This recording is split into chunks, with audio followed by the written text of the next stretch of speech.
નમસ્કાર, ભાગ્ય દર્પણમાં આપનું સ્વાગત છે। હું છું કૃષ્ણા। દર્શક મિત્રો, યોગ્ય કામ કરવા માટે દરેક સમય યોગ્ય સમય જ હોય છે। તો આજના સુવિચાર સાથે શરૂ કરી આપના ભાગ્યના દર્પણને રજૂ કરતો અમારો વિશેષ કાર્યક્રમ ભાગ્ય દર્પણ।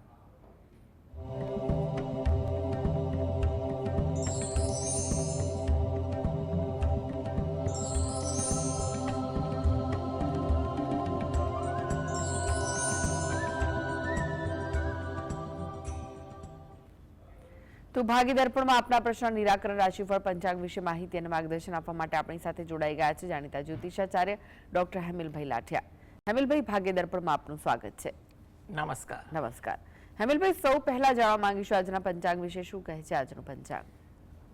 આજે તારીખ 24/3/2025 સોમવાર, ફાગણ વદ દસમ તિથિ છે 29/6 સુધી, ઉત્તરાષાઢા નક્ષત્ર છે 28-27 સુધી, પછી શ્રવણ નક્ષત્ર છે, પરિઘ નામનો યોગ છે અને વણિજ નામનું કરણ છે। આજની રાશિ છે ધન, કે જેના નામાંક્ષર છે ભ, ફ, ધ, ઢ, જે 10 અને 24 સુધી છે। ત્યારબાદ મકર રાશિ છે કે જેના નામાંક્ષર છે ખ અને જ। દિન વિશેષમાં જોઈએ તો મૃત્યુ યોગ છે સૂર્યોદયથી 28-27 સુધી, વિષ્ટિ 17-28 થી 29-6 સુધી। જી હેમિલભાઈ, આજના રાશિફળની વાત કરીએ। રાશિમંડળની પ્રથમ 3 રાશિ મેષ, વૃષભ, મિથુન રાશિના જાતકોનો આજનો દિવસ કેવો રહેશે? મેષ રાશિ કે જેના નામાંક્ષર છે અ, લ, ઈ, તમને વિચારો વધુ આવે, કંઈક ને કંઈક બાબતે વિચારોની ગળમથલ પણ તમારામાં રહે, માટે આજે વિચારો પર પણ અંકુશ રાખવો, સાથે સાથે વાતચીત દરમિયાન શબ્દો પર પણ અંકુશ રાખવો, જેથી કરીને કોઈ જગ્યાએ ઉશ્કેરાટ કે કંઈ પણ પ્રકારનો વિગ્રહ ઊભો ન થાય તેનું ધ્યાન રાખવું। થાકની અસર આજના દિનચર્યામાં વધુ જોવા મળે તેવું પણ લાગી રહ્યું છે। વૃષભ રાશિ કે જેના નામાંક્ષર છે બ, વ, ઉ, કામકાજમાં આજે વ્યસ્તતા વધી જાય, કોઈ કામ એવું આવી જાય એમાં ધાર્યા કરતાં વધુ સમય ફળવાઈ જાય, વ્યસ્તતા આવી જાય, પરંતુ કામકાજ વ્યસ્તતા બાદ પણ સારી રીતે સંપન્ન થાય તેવું પણ બની શકે। સહકારની ભાવના તમારામાં સારી જોવા મળે, તમે કોઈને સહકાર આપો, કોઈને કંઈ પણ રીતે મદદરૂપ થાવ તેવું પણ આજના દિવસે બની શકે છે। ધાર્મિક પ્રભાવ, ધાર્મિક વિચારસરણી, આચરણ આજે તમારામાં વધુ જોવા મળે તેવું પણ કહેવાય। મિથુન રાશિ, આ જાતકોને આજે સગા સ્નેહી સાથે વાર્તાલાપ વધે, કંઈ પણ વિષય પર ચર્ચાઓ વધુ થાય, કોઈ જગ્યાએ તમારા મનની વાત ક્યાંક રજૂ કરવાની હોય તો એ પણ તક મળી શકે તેવું બને। ઉત્સાહ પણ તમારામાં વધુ રહે, કંઈ પણ કારણ એવું થાય અથવા વાત એવું બને જેને કારણે તમે ઉત્સાહિત પણ વધુ રહો। વ્યવસાયમાં કોઈ સારી તક દેખાય અથવા તેના લગતા કોઈ એંધાણ દેખાય તેવું બની શકે। જી હવે વાત કરીએ કર્ક, સિંહ અને કન્યા રાશિના જાતકોની, તો તેમનો આજનો દિવસ કેવો રહેશે? કર્ક રાશિ કે જેના નામાંક્ષર છે ડ અને હ, આજે તમારું વર્તન થોડુંક લાગણીશીલ બને, કઈ વાતચીત એવી સાંભળવા મળે અથવા કરવાની થાય જેમાં તમે વધુ લાગણીશીલ બનો, માટે આજના દિવસે વાર્તાલાપમાં તમારા વ્યવહાર પર તમે સંતુલન રાખશો તો વાર્તાલાપ સરળ અને વ્યવહારુ બનશે। અતિ લાગણીશીલ ન થાય તેનું પણ ધ્યાન રાખવું આજના દિવસે જરૂરી છે। જૂના સ્મરણો કોઈ પણ કારણસર તાજા થાય, કોઈ વાતચીત દરમિયાન અથવા કોઈ પ્રસંગોપાત આજે જૂના સ્મરણો તાજા થવાની પણ સંભાવના વધુ દેખાઈ રહી છે। તમને તમારા કાર્યમાં સહયોગ મળે, જેને કારણે તમારું કાર્ય આગળ વધે, કાર્યમાં સંતોષ પણ મળે, અને તમને થોડીક રાહતની લાગણી પણ અનુભવો તેવું કહી શકાય. સિંહ રાશિ કે જેના નામાંક્ષર છે મ અને ટ. આ રાશિના જાતકોને આજે માનસિક દ્વિધા થોડીક વધુ રહે.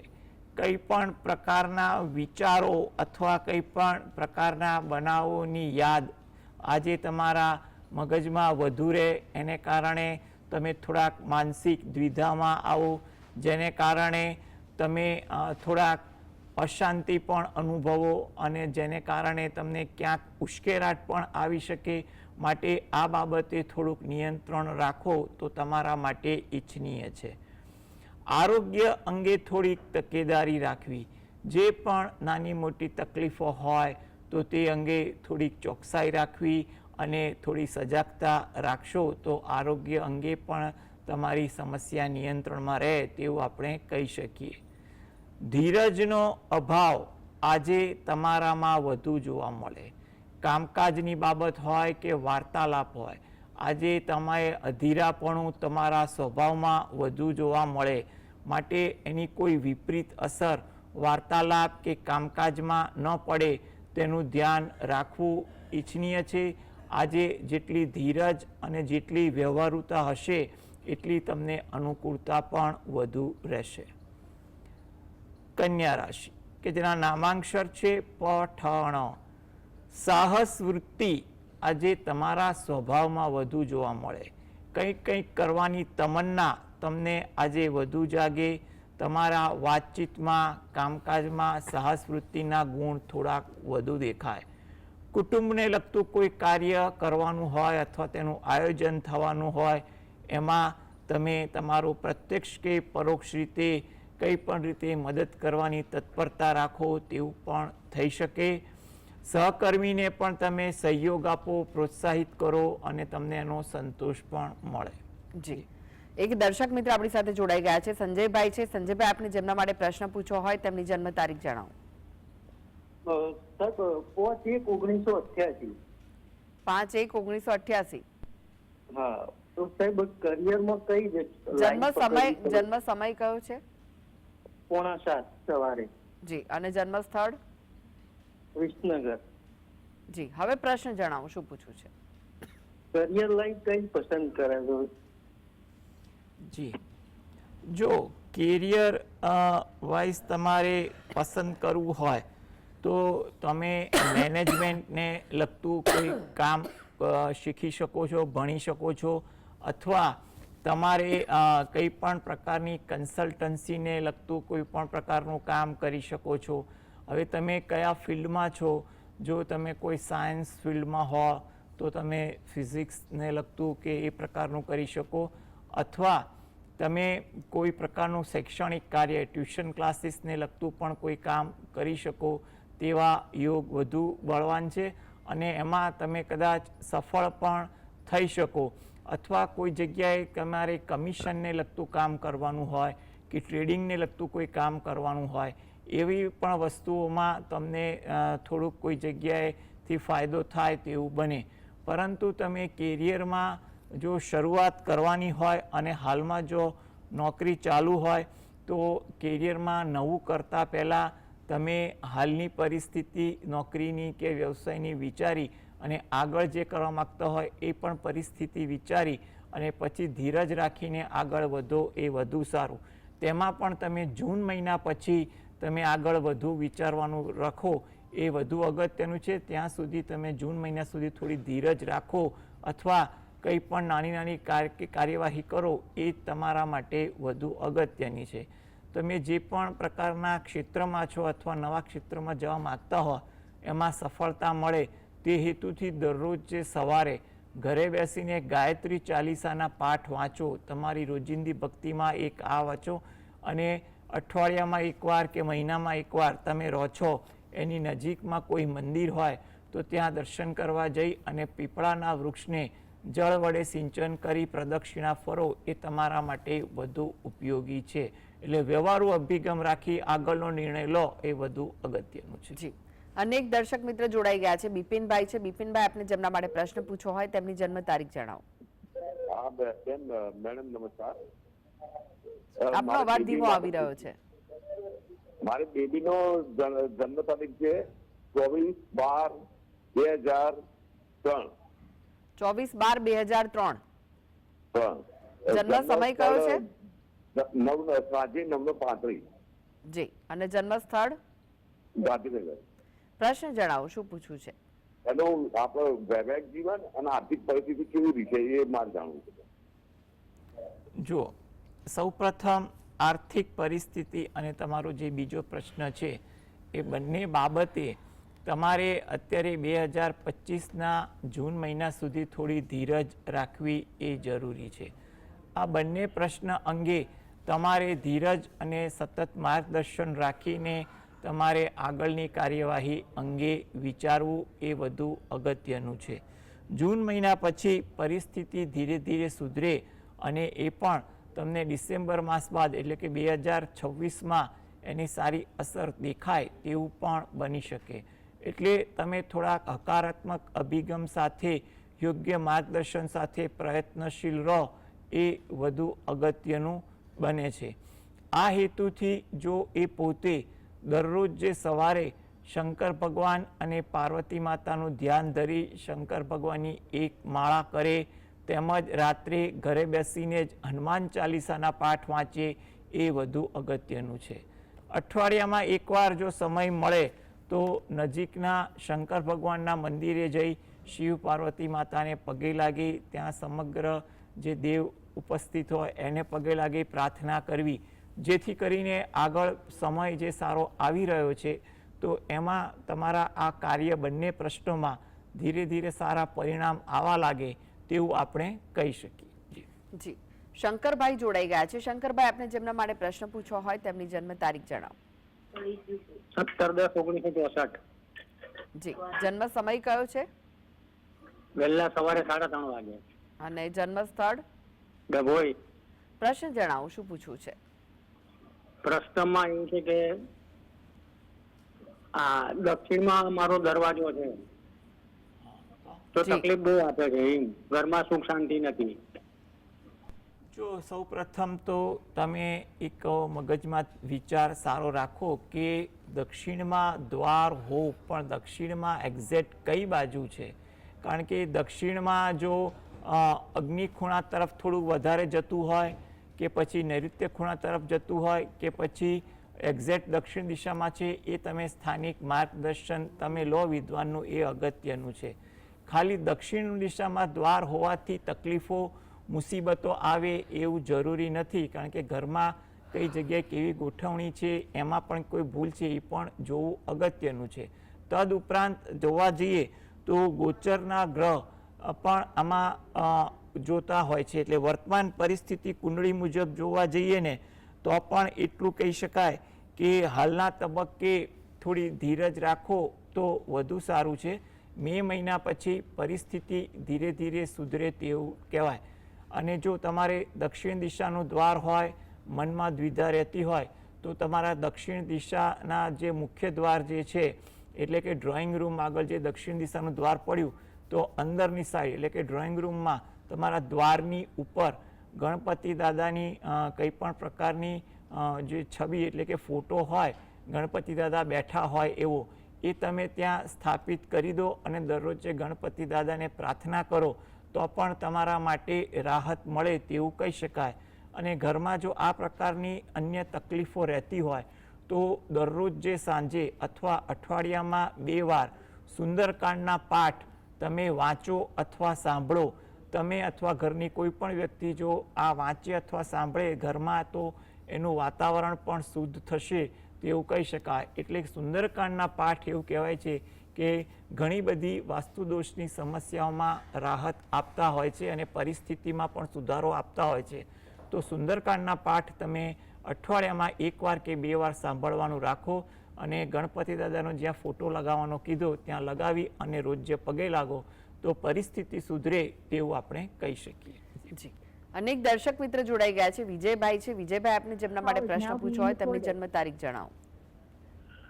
10/6/1983. જન્મ સમય કયો છે? સવારે 11 વાગે. અને જન્મ સ્થળ? બાયડ, ગુજરાત, સાબરકાંઠા. જી, પ્રશ્ન જણાવો, શું પૂછવું છે? પ્રશ્ન છે ફાઇનાન્શિયલી બહુ પ્રોબ્લેમ છે, આર્થિક તંગીનો સામનો બહુ કરવો પડે, તો એના માટે શું કરી શકાય અને નોકરી કે ધંધો કરી શકાય કે ના કરી શકાય? જી, નવા વ્હીકલ નો જો તમારો જે પ્રશ્ન જે છે એ મુજબ આપણે એટલું કહેવાય કે તમારે થોડીક ધીરજ રાખી અને વ્યવહારુ અભિગમ વાર્તાલાપ કરવા એ વધુ અગત્યનું છે.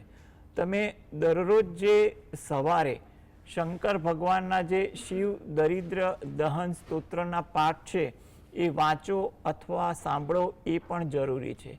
સાથે સાથે 12 જ્યોતિર્લિંગના નામનું સ્મરણ પણ સવારે કરવું એ પણ તમારા માટે અગત્યનું છે. એટલે તમારા જે પ્રશ્ન છે એમાં થોડું સમાધાન થાય તેવું બની શકે. સાથે સાથે તમે જે પણ દેવીની ભક્તિ કરતા હોય એમાં પણ પ્રાર્થના કરવી અને તમારે અઠવાડિયામાં એકવાર જ્યારે પણ અનુકૂળ મળે ત્યારે નજીકના શંકર ભગવાનના મંદિરે જઈ દર્શન કરવા, 12 પીપળાના વૃક્ષને જળ વડે સિંચન કરી પ્રદક્ષિણા ફરવી એ પણ તમારા માટે અગત્યનું બને છે. જી, હેમિલભાઈ તમે જોડાયેલા રહેશો. આગળ પણ બાકીની જે રાશિઓ છે તેનું રાશિફળ આપની પાસેથી જાણીશું. તો ભાગ્ય દર્પણમાં આગળ વધીએ તે પહેલા લઈએ બ્રેક.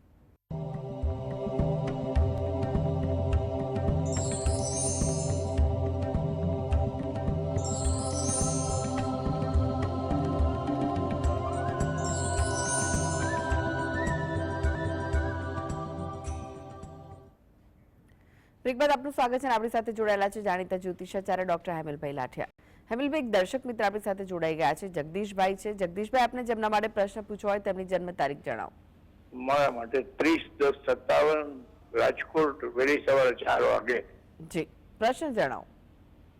એ છે કે હેમિલભાઈ મને આપેલા કીધું બેંકની મારે ડ્યુટી ચાલુ છે, તમે ચાલુ જ રાખો અને હવે પછીનો જે સમય છે કેવો રહેશે એ પૂછવું છે. કારણ કે એમ તો હેમિલભાઈ ઘણા બધા પ્રશ્નો સારા જવાબ આપ્યા છે, મને સારા ઉત્તર મળ્યા અને સારું માર્ગદર્શન મળ્યું. પણ આમાં જરા મારે જોવું છે કે હવે બેંકની નોકરી ચાલુ છે તો અત્યારે પણ ચાલુ રાખવું એમ, કારણ કે હું રિટાયર થઈ ગયો 10 વર્ષ થયા પણ છતાં ચાલુ છે. જો સૌ પ્રથમ તો તમે સારો પ્રતિભાવ આપ્યો એ બદલ તમારો દિલથી આભાર. અને તમે જે વાત કરો છો એ અંગે એટલું કહેવાય કે જો પરિસ્થિતિ અનુકૂળ હોય તો પણ કાર્યવાહી તમારે જે કરતા હોય એ રાખવી એ કંઈ ખોટી નથી.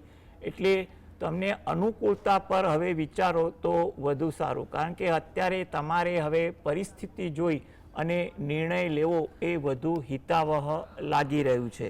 છતાં પણ ઘરના લોકોનું કે હિતેચ્છુનું માર્ગદર્શન લઈ, કારણ કે એ લોકોને વર્તમાન પરિસ્થિતિ તમને જોતા હોય એટલે વધી ખબર પડે, તો એકવાર એની પણ ચર્ચા કરી. ગ્રહ ગોચર એવું કહે છે કે જૂન મહિના પછી તમારા ગ્રહોની પરિસ્થિતિ થોડીક વધુ સુધરે તેવું પણ બને અને એમાં તમારી વિચારસરણી અને કામ કરવાની પદ્ધતિ અને નિર્ણય લેવાની પદ્ધતિમાં પણ સારો સુધારો આવે અને કદાચ તમને સહયોગી પણ બને સુધારો તેવું લાગી રહ્યું છે. એટલે તમે વ્યવહારુ ઢબે વિચારો એ મારી દૃષ્ટિએ વધુ ઈચ્છનીય છે. તમે જે પણ ભક્તિ કરતા હો એ ભક્તિ તમે ચાલુ રાખો, જેથી કરીને આગળ તમને તમારા કાર્યમાં સફળતા મળી શકે. જી, પરેશભાઈ જોડાઈ ગયા છે. પરેશભાઈ, આપણે જેમના માટે પ્રશ્ન પૂછવો હોય તેમની જન્મ તારીખ જણાવો. 1/9/48 જન્મ તારીખ. જન્મ સમય? જન્મ સમય બપોરે 12 વાગે અને જન્મ સ્થળ પાટણ. જી, પ્રશ્ન જણાવો, શું પૂછવું છે? પ્રશ્નમાં મારે સાહેબ પગમાં દુખાવો બહુ રહ્યો ને સીઝનનો, તો દુખાવા માટે ને આરોગ્ય માટે કેવું છે? મારા ઘર માટે રિનોવેશન કરાવવું છે તો કેવું રહેશે રિનોવેશનમાં અત્યારે? જી હા, જુઓ સૌપ્રથમ આપણે આરોગ્ય બાબતે વાત કરીએ તો આ હેતુથી તમારા માટે આરોગ્યમાં કોઈ સારો સુધારો આવે, જ્યાં તમારે દાક્તરી માર્ગદર્શન ચાલતું હોય તો તમે એને અનુસરો તો પરિસ્થિતિ પણ સારી સુધરશે.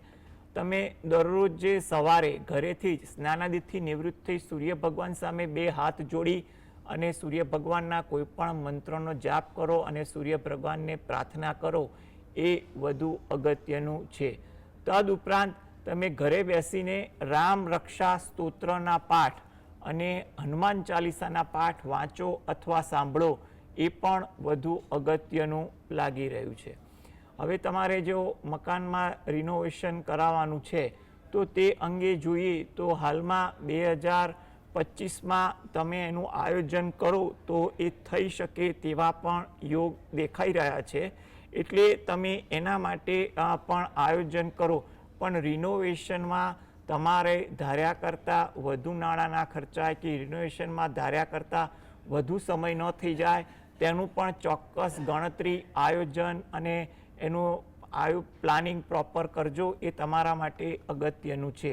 એટલે ખર્ચ પર અંકુશ અને સમય પર નિયંત્રણ રાખી અને જો નિયંત્રણ કરાતું હોય સમારકામ તો એ પણ કરાવવું. અને આ અંગે પણ તમારે યોગ્ય વ્યક્તિના માર્ગદર્શન સાથે આગળ વધવું હિતાવહ છે. એટલે તમે એ રીતે પણ તમે 2025માં કરી શકો ખરા. એટલે આરોગ્ય અંગે તમે જે હમણાં ભક્તિ કીધી એ કરો, પરિસ્થિતિમાં સુધારો આવશે. જી હેમિલભાઈ, વાત કરીએ તુલા, વૃશ્ચિક, ધનુ રાશિના જાતકોની, તેમનો આજનો દિવસ કેવો રહેશે? તુલા રાશિ કે જેના નામાંક્ષર છે ર અને ત. કામમાં ઉત્સાહ સારો જોવા મળે. મિત્રો સાથે આજે સમય પણ પસાર થાય અને એનામાં ઉત્સાહ પણ વધુ જળવાય. વૃશ્ચિક રાશિ કે જેના નામાંક્ષર છે ન અને ય. નવા વિચારો તમને વધુ આવે, ઉત્સાહ વધુ જાગે તેવું પણ બને. વિનોદ વૃત્તિ પણ તમને થોડીક વધુ દેખાય. ધાર્મિક વૃત્તિ, આચરણ પણ તમારામાં વધુ રહે. ધન રાશિ, આ જાતકોએ આજે થોડી ધીરજ રાખવી. કામની બાબત કે વાતચીતમાં જેટલી ધીરજ હશે એટલી અનુકૂળતા વધશે. મુસાફરીનું કોઈ જગ્યાએ આયોજન થાય અને વાહન ધીમે ચલાવવું એ પણ અગત્યનું છે. જી હવે વાત કરીએ મકર, કુંભ, મીન રાશિના જાતકોની, તેમનો આજનો દિવસ કેવો રહેશે? મકર રાશિ કે જેના નામાંક્ષર છે ખ અને જ. પરિવાર સાથે સમય વધુ પસાર થાય. કંઈ પણ પ્રકારની ચર્ચાઓ થાય, નવી વાત જાણવા મળે, શીખવા મળે તેવું પણ બને. સાહસ વૃત્તિ પણ તમારામાં વધુ રહે. કુંભ રાશિ, નામાંક્ષર છે ગ સ શ. કામકાજમાં થોડીક નવીનતા દેખાય. પરિવર્તનના વિચારો પણ વધુ રહે. થાકની અસર પણ તમને વધુ આવે તેવું બને. મીન રાશિ, નામાંક્ષર છે દ ચ ઝ થ. પારિવારિક કાર્ય આજે થાય. વડીલોનો સહયોગ પણ જોવા મળે અને ઉત્સાહ પણ તમારામાં વધુ રહે તેવું બને. જી હેમિલભાઈ, જીએસટીવી સાથે જોડાવા માટે દર્શક મિત્રોને માહિતી અને માર્ગદર્શન આપવા માટે આપનો આભાર. નમસ્કાર. નમસ્કાર. તો આ સાથે જ ભાગીદાર પણ આજે બસ આટલું જ. મને રજા આપશો. નમસ્કાર.